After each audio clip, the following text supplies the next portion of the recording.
নিজে নিজের চুল কাটছেন, প্রয়োজন পড়ছে না কোনো নাপিতের। তাও আবার 1-2 বছরের জন্য নয়, টানা দীর্ঘ 10 বছর ধরে। সবচেয়ে অবাক করা বিষয় হলো তিনি চুল কাটেন কোনো আয়না ছাড়াই। সময় লাগে মাত্র 10 থেকে 15 মিনিট। শুনতে অবিশ্বাস্য মনে হলেও ঘটনাটি শতভাগ সত্য। আমি আজ প্রায় দীর্ঘ 10 বছর আমার নিজের মাথা চুল দাড়ি সব আমি নিজেই করি আর কি। প্রায় 10 বছর আগে একটি সেলুনে চুল কাটতে গিয়েছিলেন তিনি। অনেকক্ষণ সিরিয়ালের জন্য অপেক্ষা করার পর তার আগে অন্য একজনের চুল কাটা শুরু করেন নাপিত। শুধু তাই নয়, নাপিতের ব্যবহারও তার কাছে ভালো লাগেনি। সেই অপমান আর বিরক্তি থেকেই সেদিনই তিনি মনে মনে প্রতিজ্ঞা করেন জীবনে আর কখনো কোনো সেলুনে চুল কাটাবেন না। আর সেই প্রতিজ্ঞা থেকেই শুরু হয় এক ভিন্ন যাত্রা। 10 বছর আগে এক নাপিতের দোকানে যেয়ে অনেকক্ষণ বসেছিলাম। বসে থাকার পরে দেখলাম সিরিয়াল অন্য লোকের কাজ করে দিচ্ছে, আমার দিচ্ছে না। ওই নাপিতের আচার ব্যবহার দেখে আমি আমার মনের ভিতরে একটা সাংঘাতিক ভাবে একটা জেদ তৈরি হয়েছে। যে জেদটা করে যে আমি নিজের মাথার চুল আমি নিজেই কাটবো, আমি জীবনে নাপিতের ধারে কাছে যাবো না। সেদিনই শহর থেকে কিনে আনেন চুল কাটার মেশিন, কাঁচি, চিরুনি, সেভিং এর সরঞ্জাম সহ প্রয়োজনীয় সবকিছু, যেন নিজের জন্য ছোট্ট একটি সেলুন তৈরি করে ফেলেন তিনি।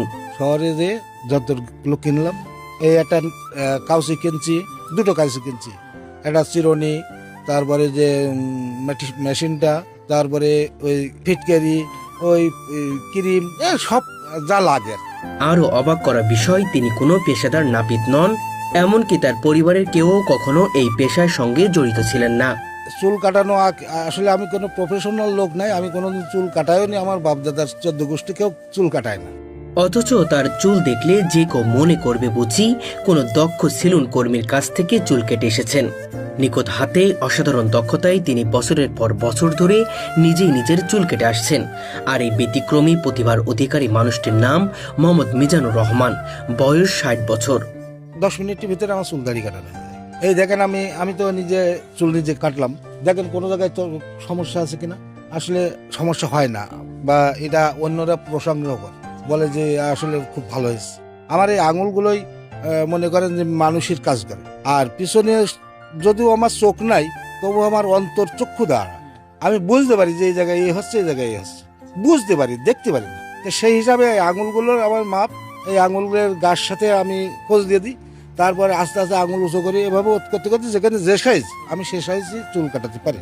সাধারণ জীবনযাপন করলেও তার ভিতরে লুকিয়ে আছে এক অসাধারণ দক্ষতা, যা এখন এলাকা জুড়ে বিস্ময়ের বিষয় হয়ে দাঁড়িয়েছে। আমার একটা ভরসা আছে যে আল্লাহর পরে ভরসা করলে যে কোনো কাজ করলে তাতে সাকসেস হওয়া যায়।